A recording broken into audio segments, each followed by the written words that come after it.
Ça peut paraître brutal comme ça, mais la merde des autres, c'est la leur. Et c'est une réalité en fait. Pendant longtemps, même en amour, j'ai eu un peu ce syndrome du sauveur où je me sentais capable de gérer mes problèmes et ceux de l'autre. Et je voulais tellement le bien de l'autre que, j'étais prêt à tenir à bout de bras tous ses problèmes, à récupérer, toute sa toxicité, tout son mal-être, en plus du mien.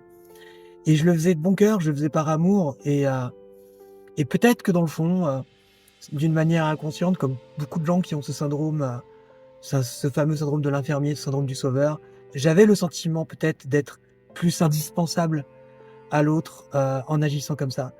Mais spoiler, c'est de la merde, ne faites pas ça et je parle vraiment en connaissance de cause. Il faut pas confondre être là pour son partenaire, être un pilier, être en place. Bien évidemment, je serai toujours à l'écoute.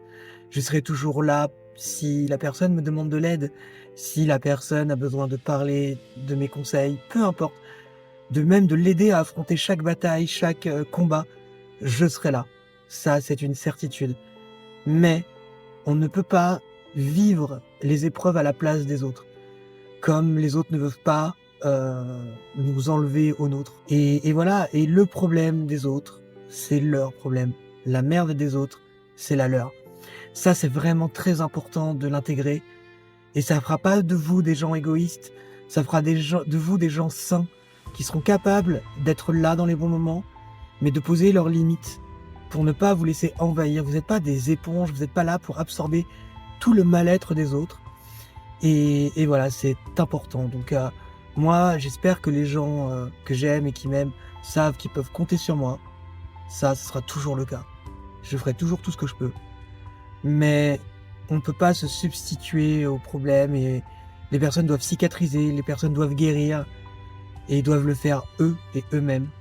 Donc voilà. C'était un truc que je voulais partager avec vous parce que on est beaucoup à se laisser bouffer par ça, à gâcher des relations à cause de ça. Et c'est con en fait, c'est con. Parce qu'après, restent les regrets. Donc voilà, prenez soin de vous, réfléchissez-y, donnez-moi votre avis. Ça m'intéresse toujours beaucoup. Et voilà.